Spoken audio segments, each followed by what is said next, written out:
Hi everyone, welcome to digital GK classes. तो जैसा कि आपको पता है कि सुपर टेट का जो नोटिफिकेशन है, अगर वो इस साल आए या फिर नेक्स्ट ईयर उसका एग्जाम हो, उसके पहले आपका यूपी टेट होना है। और यूपी टेट से रिलेटेड आप सभी के बहुत सारे मैसेज आ रहे थे कि किस किताब से तैयारी करनी चाहिए, कौन से बैचेस लें, ऑनलाइन करें या फिर ऑफलाइन करें, प्रीवियस क्वेश्चंस को किस तरीके से करना चाहिए, किसी किताब के थ्रू या फिर ऑनलाइन ही या फिर सेल्फ स्टडी करें, प्लस मेरी खुद की स्ट्रेटेजी। अच्छा, इस वीडियो को लास्ट तक देखना क्योंकि ये स्ट्रेटेजी है। यहाँ पर हम पेपर 1 एंड पेपर 2 दोनों डिस्कस करने वाले हैं यूपी टेट का।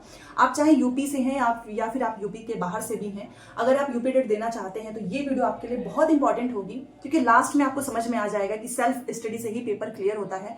बिना एक भी रुपए पैसे खर्च किए हुए आप आराम से कर सकते हो, बिना किसी बैच के। बस कुछ जरूरी चीजें मैं आपको बताने वाली हूँ, साथ में अपनी खुद की कुछ नोट्स एंड कुछ बुक्स जो कि मैंने यहाँ पर यूज किया था यूपी टेट में जब मेरी प्रिपरेशन हो रही थी। स्टार्टिंग में ही मैं यहाँ पर आपको अपने मार्क्स बता देती हूँ, क्योंकि अगर आपने ये वीडियो ओपन किया होगा तो आपके मन में ये सवाल तो आया होगा कि यहाँ पे जो ज्ञान दिया जा रहा है वो किस बेस पे, क्या इनका कुछ खुद का क्लियर है। तो नंबर बताने का सिर्फ यही पर्पज है, अदरवाइज नंबर पे कभी भी किसी को जज नहीं करना चाहिए, क्योंकि कई बार सिचुएशन भी ऐसी हो जाती है कि बहुत जो टैलेंटेड जो स्टूडेंट्स होते हैं उनके नंबर भी कम हो जाते हैं, बिकॉज उसके पहले की बहुत सारी चीजें ऐसी हो जाती हैं। फिलहाल के लिए अगर मैं आपको अपने मार्क्स बताऊं तो पेपर 1 में मेरे 114 एंड 150 मार्क्स का होता है, उसमें पेपर 1 में 114 आए थे एंड पेपर 2 में जो है 123, 123, 150 में से। तो पेपर 1 में वैसे भी कम इसलिए था क्योंकि मैंने आपको पहले भी बताया है कि मेरी जो प्रिपरेशन थी वो पेपर 2 के लिए थी, सिर्फ और सिर्फ फोकस था पेपर 2 पे, किसको क्लियर करना है। क्योंकि ये जो है पेपर 1 के कंपेयर में यूपी टेट का जो पेपर 2 होता है ना, बहुत टफ माना ही जाता है, बहुत सारे लोगों का नहीं हो पाता है, क्योंकि इसमें चीजें समझनी नहीं होती हैं, रटनी होती है। इतना रटना होता है कि आप समझ सकते हो, जब आप इसकी प्रिपरेशन करेंगे आपको सीडीपी में रटना है, आपको लैंग्वेज में रटने की जरूरत पड़ेगी, आपको सोशल साइंस में तो बहुत ही ज्यादा रटना होता है, प्लस इधर ईवीएस भी आ जाता है इस तरीके का। तो यहाँ पर मैंने आपको मार्क्स इसलिए बताए हैं ताकि आपको थोड़ा ट्रस्ट हो, अदरवाइज आप जानते हैं कि नंबर तो ऊपर नीचे हो ही जाता है। आपका एग्जाम का दिन कैसा रहा, उसके पहले की कुछ सिचुएशंस भी जो है उस पर भी डिपेंड करता है। तो चलिए यहाँ से स्टार्ट करते हैं। चैनल को सब्सक्राइब कर लीजिएगा क्योंकि यहाँ से आपको यूपी टेट की क्लासेस तो मिलेगी ही, प्लस आपको टेलीग्राम में भी ज्वाइन होना है, क्योंकि जो मेरे खुद के कुछ हैंड रिटेन नोट्स हैं वो भी उसकी पीडीएफ आपको मिल जाएगी टेलीग्राम पे। तो कमेंट सेक्शन में नंबर मिल जाएगा और जो इसके लिंक्स वगैरह हैं, ठीक है। सबसे पहले अगर मैं आपको इसकी स्ट्रेटेजी की बात करूं तो स्टार्टिंग में ही एक चीज बस बोलना चाहूंगी कि कई बार ऐसा होता है कि हमें ऐसा लगता है कि बस अपने ही एक्सपीरियंस पे, अपनी ही गलतियों से सीखना है। तो अगर आप अपनी खुद की गलती से सीखोगे तो पूरा ही समय निकल जाएगा। दूसरों की गलतियों से अगर आप सीखेंगे तो आपका बेनिफिट होगा। दूसरी कि अगर आप किसी और की स्ट्रेटेजी एक्सपीरियंस देख रहे हो तो उसमें आपको उनकी कुछ अच्छी चीजें भी पता चलेंगी, जो कि आपके स्कोर को भी काफी बढ़ाता है, ठीक है। तो यहाँ पर अगर मैं आपको बताऊं तो उस समय जब अपनी प्रिपरेशन कर रही थी तो मेरे भी कुछ सीनियर थे जिन्होंने मुझे एडवाइस किया था, जो कि मुझे बहुत हेल्प मिला था, वो मैं आपको बताने वाली हूँ, ठीक है। सबसे पहले तो अगर हम यूपी टेट की सिलेबस की बात करें तो वही सेम सिलेबस ही है अभी तक। अब इसमें मुझे नहीं लगता है कि यूपी टेट में कुछ चेंजेस होंगे, क्योंकि सीटेट की ही जैसा सेम है, बस कंटेंट में डिफरेंस है, ठीक है। प्लस इनका पैटर्न अगर मैं आपको बताऊं तो वही होता है सीटेट की जैसा है। पेपर 1 है, पेपर 2 है। पेपर 1 में भी आपका चाइल्ड डेवलपमेंट है, मैथ्स है, लैंग्वेज 1, लैंग्वेज 2, ये सभी को पता है। ईवीएस है, बट इसका ईवीएस बहुत ही डिफरेंट होता है। ये बस नाम का ईवीएस है, इसमें ईवीएस से रिलेटेड कुछ उतना आता नहीं है जितना कि इसमें आपको सोशल साइंस से रिलेटेड मिलेगा। History, geography, polity, even current affair के भी क्वेश्चंस पूछे हुए हैं। तो ये बस नाम का ईवीएस है, इस पे मत जाना, क्योंकि इसके लिए आपको पूरी सोशल साइंस ही पढ़नी होती है। सेम उसी तरीके से पेपर 2 है आपका, वही सेम है, सीडीपी है, लैंग्वेज 1 है, लैंग्वेज 2 है। इसमें आपका सोशल साइंस और मैथ साइंस है। तो अगर आपका ग्रेजुएशन आर्ट्स से होगा या फिर आपने कॉमर्स वगैरह किया होगा तो आपको सोशल साइंस लेना है, एंड अगर आप साइंस बैकग्राउंड से रहे हैं तो आपको मैथ साइंस लेना है। तो वही 60 नंबर का 150 रहते हैं, कोई नेगेटिव मार्किंग नहीं होती है, और वही ओएमआर सीट पे पेपर होता है। तो ये इसका पैटर्न समझ में आ गया होगा आपको। अब इसके लिए सबसे पहले तो अगर मैं आपको किताबों के बारे में बोलूं तो यूपी टेट हो चाहे सीटेट हो, स्टार्टिंग से ही मैंने बोला है कि इसमें आपको पैसे खर्च करने की बिल्कुल भी जरूरत नहीं है। आपको सिर्फ और सिर्फ कुछ किताबें एंड अपने कुछ खुद के नोट्स, उसी से प्रिपरेशन करनी है। और यहाँ पर जो है यूपी टेट भी ऐसा बहुत टफ एग्जाम नहीं है, क्योंकि इसमें आपको समझने वाली चीजें कम मिलती हैं, रटने वाली चीजें ज्यादा मिलती हैं। क्योंकि यूपी में क्या होता है ना कि कुछ फैक्चुअल चीजें पे ही इस पे ज्यादा फोकस करते हैं। अब जैसे सीडीपी का उठाओ, सीटेट में देखो वो इंप्लीमेंट करने वाली चीजें ज्यादा पूछते हैं कि आप अगर टीचर बनते हैं, क्लास में कुछ इस तरीके के बच्चे हैं, आप उनको किस तरीके से मैनेज करोगे। यहाँ पर वैसा नहीं पूछेंगे, यहाँ पर डायरेक्ट किसी साइकोलॉजिस्ट का आपसे वो जो वो लोग बोले रहते हैं स्टेटमेंट, वो पूछ लेगा ये किसने कहा है, ये थ्योरी किसके द्वारा दी गई है, ऐसे फैक्चुअल चीजें पूछी जाती हैं। सेम उसी तरीके से हिंदी, इसकी हिंदी भी काफी डिफरेंट होती है। इसमें भी हिंदी में रटने वाली चीजें ज्यादा आएंगी, आपको पूरा ग्रामर पे फोकस करना होगा, आपको सेम इंग्लिश में, सेम संस्कृत में, ईवीएस में भी सेम इसी तरीके से, ठीक है। तो अगर आपने अभी से रटना या फिर याद करना नहीं स्टार्ट किया तो बाद में फिर वैसे भी एक दिन में सब कुछ नहीं रटा जा सकता है। हाँ, इसमें एक फायदा ये होता है कि अगर आप यूपी टेट की प्रिपरेशन कर रहे हो तो सुपर टेट आराम से हो जाएगा, क्योंकि ये सारे सब्जेक्ट आपके उसमें इंक्लूड होते हैं, ठीक है। अब पहले हम बुक्स की बात कर लेते हैं। तो अगर मैं आपको अपनी खुद की बुक्स के बारे में बताऊं तो मेरे कुछ हिंदी के लिए मैंने लिया था, बहुत पहले की एक किताब है, न्यू एडिशन की थी, इसमें सारे प्रीवियस क्वेश्चंस भी थे अदर यूपी के एग्जाम्स के। तो ये हिंदी की है, आपको मैं दिखाना चाहूंगी, क्योंकि कुछ लोग मैसेज करते हैं कि आप अपने खुद के नोट्स दिखाओ, कहीं से तो पढ़ा ही होगा।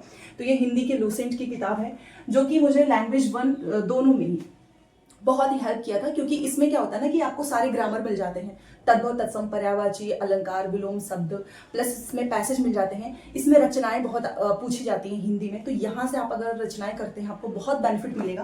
प्लस इसके लास्ट में अगर आप देख सकते हो तो ये सारा मैंने बहुत पहले ही किया था सॉल्व। ये देखिए, ये रस वगैरह भी पूछा जाता है इसमें, संज्ञा, सर्वनाम, विशेषण, इससे रिलेटेड बहुत सारे एग्जाम्पल्स पूछे जाते हैं।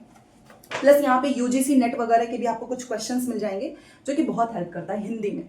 तो इसके लिए ये किताब बेस्ट है। अगर आपके पास आदित्य पब्लिकेशन की है वो भी चलेगा, अगर आपके पास यूथ है वो भी चलेगा। जो पहले से किताब है उस पर फोकस करो, ये नहीं कि जाओ मार्केट से उठा लाओ पहले, वो पढ़ा नहीं दूसरी किताब लेके चले आए। तो ये है हिंदी की, इससे आपको यूपी का जो है पेपर 1 पेपर 2 दोनों हो जाएगा, और ये आपको सुपर टेट में भी हेल्प करेगा, ठीक है। मतलब सेम है, ये आपको अलग से नहीं खरीदना है कि सुपर टेट के लिए चलो भाई दूसरी किताब लेकर आते हैं। और इसकी प्राइस वही 200 आई थिंक इतने की ही होगी, ज्यादा महंगी नहीं होती है ये, ठीक है। हाँ 205, तो अब तो और भी इस पे लिखा हुआ है, तो इतने की किताब ली थी मैंने, दोनों के लिए हो गया था।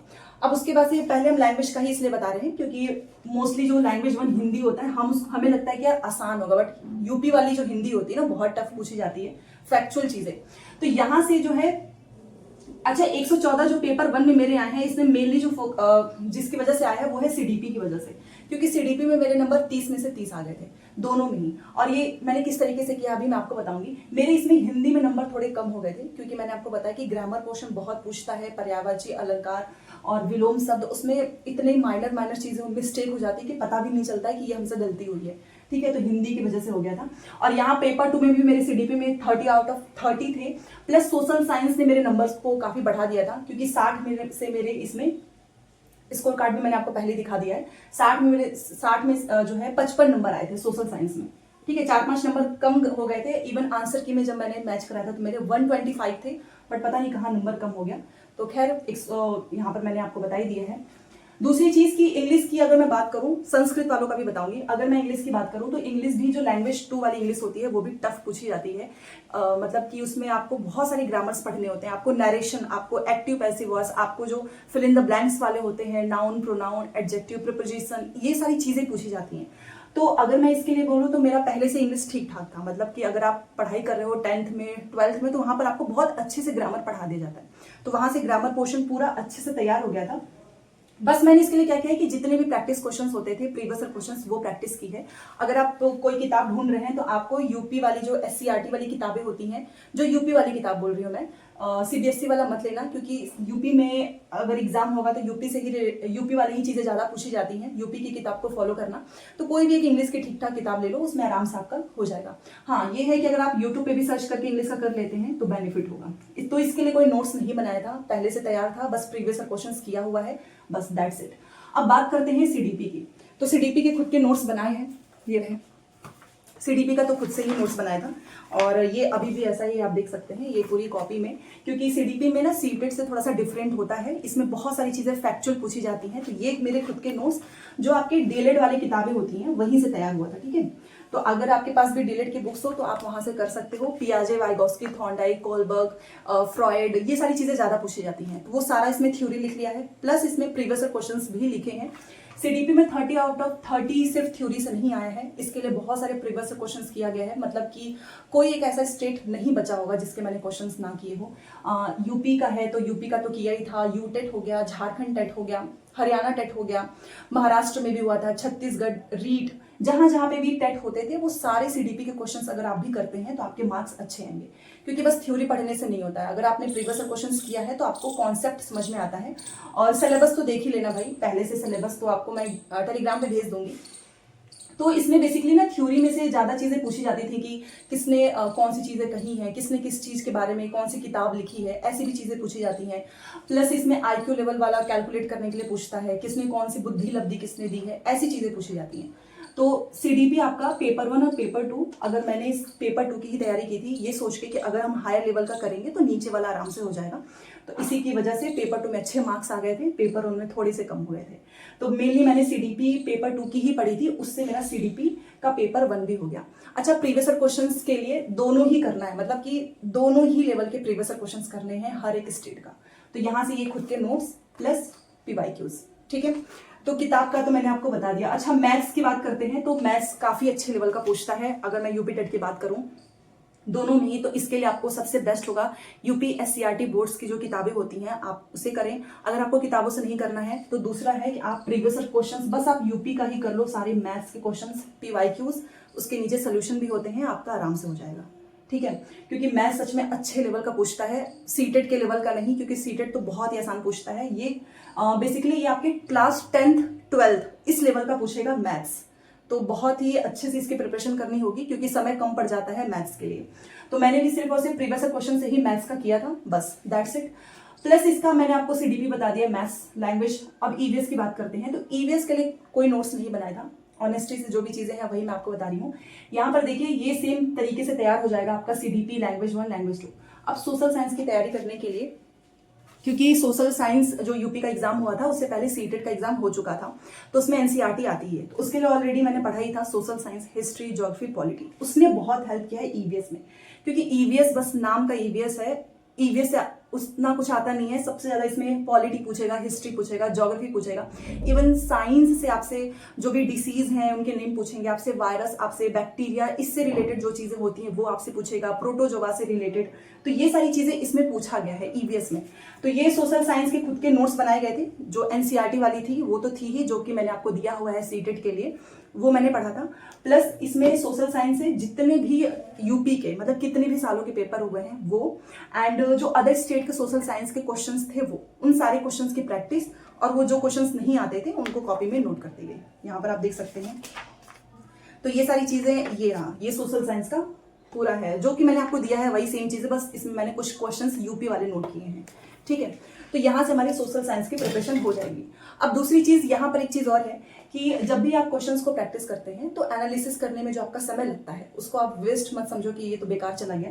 उसमें जो क्वेश्चंस आपको नहीं आते हैं आपको उसको अपने कॉपी में नोट करना है। मैंने भी सेम यही चीज की थी, और इसे बहुत हेल्प मिलता है रिवीजन के लिए, क्योंकि नए नए क्वेश्चंस आपको आज याद है, जरूरी तो नहीं कि 1 महीने बाद भी याद रहे, तो कॉपी में नोट कर लो, ठीक है। तो यहाँ से इस तरीके से आपका पूरा तैयार हो गया। अब यहाँ पर मैंने आपको कुछ किताबें तो बता ही दी हैं। हिंदी के लिए मैंने आपको बता दिया है ल्यूसेंट, सीडीपी के लिए वही आपके डिप्लोमा वाली जो किताबें होती हैं उनसे बेस्ट कोई किताब नहीं है, आपको सुपर टेट में भी हेल्प करेगा। मैंने वही सेम चीज की थी। हाँ, उन किताबों से कॉपी में नोट्स जरूर बना लिया था और कुछ क्वेश्चंस नोट कर लिए थे। प्लस मैथ्स के लिए केवल प्रीवियस क्वेश्चंस की प्रैक्टिस किया है, और इंग्लिश तो पहले से ठीक था तो इंग्लिश के लिए ज्यादा कुछ पढ़ा नहीं था, और ईवीएस मेरा तैयार हो गया था। यहाँ सोशल साइंस है, तो ये आपने देखा कि इसमें आपके 1 भी रुपए खर्च नहीं होंगे। अब बात करते हैं कि बैच, बिना बैच के भी हो सकता है, बैच की तो जरूरत ही नहीं पड़ती है, क्योंकि वहां पे जो आपको पढ़ाया जाता है वो किसी दुनिया के बाहर की किताब से नहीं होती है। सेम वही सीडीपी आपको वही डीएलएड की किताबों से पढ़ाएंगे, आपको वही एनसीईआरटी पढ़ाएंगे, आपको वही यूपी वाली मैथ की किताबें ही पढ़ाएंगे। तो बस वो थोड़ी मेहनत कर देते हैं, इसलिए आपसे पैसे लिए जाते हैं, तो बैच की कोई जरूरत नहीं है। अब ऑनलाइन करें प्रिपरेशन के ऑफलाइन, तो अगर मैं आपको अपना बताऊं तो मैंने इसके प्रीवियस क्वेश्चंस के लिए एक किताब ली थी, और उस किताब में बहुत गलतियां थी, तो वो किताब मैंने ऐसे छोड़ दिया। फिर मैंने ऑनलाइन प्रैक्टिस की है प्रीवियस क्वेश्चंस की, बस। प्रीवियस क्वेश्चंस ऑनलाइन सबसे ज्यादा बेटर इसलिए है क्योंकि हमारा टाइम सेव करता है, हमें मैच करने के लिए बार बार किताबों के पन्ने नहीं पलटने पड़ते हैं। तो ये प्रीवियस क्वेश्चंस ऑनलाइन ही किया है, ऑफलाइन नहीं, ठीक है। हाँ, ये है कि ओमार सेट की प्रैक्टिस थोड़ी बहुत कर लेना लास्ट में। तो प्रीवियस क्वेश्चंस बता दिए हैं मैंने आपको, सेल्फ स्टडी का तरीका मैंने आपको बता दिया, और अपनी स्ट्रेटेजी भी मैंने आपको सेम वही चीज शेयर की है। तो अगर आप पेपर 1 और पेपर 2 दोनों जा रहे हैं, देखो डीएलएड वाले जो हैं दोनों ही देंगे, पेपर 1 और पेपर 2, क्योंकि पेपर 1 से आप प्राइमरी के लिए एलिजिबल होंगे और पेपर 2 से आप 6 to 8 के लिए एलिजिबल होंगे। बीएड वाले केवल पेपर 2 ही भरेंगे क्योंकि वो पेपर 1 में एलिजिबल नहीं है जब से सुप्रीम कोर्ट का जो जजमेंट आया है। तो यहां से अगर आप दोनों ही भरेंगे तो आपको इसमें फायदा ये होगा, जो डीएलएड वाले हैं उनको बताऊंगी। तो अगर आप पेपर 2 की ही प्रिपरेशन पे फोकस करेंगे तो आपका पेपर 1 आराम से हो जाएगा, और बीएड वाले तो ये करेंगे ही करेंगे। तो यहाँ पर अगर आप सीडीपी की तैयारी करना चाहते हैं तो आज से ही जो भी बीएड और डीएलएड की किताबें हैं आप उसको पढ़िए। हिंदी के लिए आप कोई भी लूसेंट, आदित्य, यूथ जो भी है आपके पास वो करें। इंग्लिश तो मैंने आपको बताया ही है कि कोई भी मार्केट से ले लेना, क्योंकि मैंने इंग्लिश के लिए कोई बुक्स नहीं ली थी। हाँ, संस्कृत के लिए मैं आपको बता देती हूँ। संस्कृत के लिए आई थिंक कोई संस्कृत गंगा ऐसा करके यूट्यूब पे चैनल है, आप उन टीचर्स को फॉलो कर सकते हैं, वो संस्कृत का काफी अच्छा पढ़ाते हैं। ठीक है, क्योंकि मेरा सब्जेक्ट नहीं रहा है संस्कृत का, बट मैंने सुना है कि संस्कृत गंगा वाला जो चैनल है वो अच्छा पढ़ाते हैं। प्लस मैथ साइंस के लिए भी आपको सेम एनसीईआरटी ही फॉलो करनी है, एंड सोशल साइंस के लिए भी एनसीईआरटी प्लस जितने भी क्वेश्चंस हुए हैं आप उसको पढ़ें। और अगर आप एससीईआरटी किताबों को पढ़ सकते हैं तो वो ज्यादा बेटर होगा, दोनों के लिए, सोशल साइंस और मैथ साइंस के लिए भी। अच्छा, क्लास 10th तक का पढ़ना, क्योंकि इसमें हायर लेवल के क्वेश्चंस पूछे जाते हैं, चाहे वो मैथ्स हो, यहाँ का भी मैथ्स का मैंने आपको बता ही दिया है। ठीक है, तो ये एक छोटी सी इन्फॉर्मेशन वाली वीडियोस थी। आई होप इससे आपको हेल्प मिली होगी। इसमें मैंने कोई भी ऐसी चीज आपको नहीं बताई है जो कि आपको ऐसा लगे कि इसमें आपके पैसे खर्च होने वाले हैं। जो मैंने अपना फ्री में किया था तो मैंने आपको भी सेम वही स्ट्रेटेजी बताई है। तो चैनल पे सेम क्लासेस भी आएंगी, हर एक सब्जेक्ट का होगा, जैसे सीडीपी हो गया, Hindi, EVS, social science, language 1, language 2। ठीक है, तो इसके अलावा भी आपके कोई भी डाउट्स हो तो कमेंट्स में लिख दीजिएगा, उससे रिलेटेड इन्फॉर्मेशन आएगी। एंड टेलीग्राम पे भी जुड़ जाएं, बाकी जो भी क्लासेस होती हैं। बस मैं इतना बोलना चाहूंगी कि जो आप यहाँ पर सीटेट में पढ़ रहे हो सोशल साइंस, वो आपका कहीं वेस्ट नहीं होगा, क्योंकि इसी सोशल साइंस की ही मदद से, की हेल्प से ईवीएस में बहुत अच्छे मार्क्स आए हैं। ठीक है, क्योंकि आपके दोनों जुड़े हुए, अलग नहीं है, क्योंकि ईवीएस एनवायरमेंटल स्टडीज बस नाम का है। इसमें आपके आर्टिकल्स पूछे गए हैं पॉलिटी से, कॉन्स्टिट्यूशन से रिलेटेड इसमें चीजें पूछी गई हैं। इसमें आपके बहुत सारे साइंस से रिलेटेड क्वेश्चन पूछा हुआ है। इसमें आपका जो है करंट अफेयर भी 1 नंबर का आया था। ठीक है, तो ये दोनों चीजें अगर आप मिलाकर पढ़ेंगे, अगर सोशल साइंस की तैयारी करेंगे तो ईवीएस आराम से हो जाएगा। बाकी जो भी चीजें होंगी बाद में वो मैं आपको बताती रहूंगी, और इससे आपको सुपर टेट में भी बहुत हेल्प मिलेगी। तो चलिए मिलते हैं नेक्स्ट क्लास में। Thanks for watching.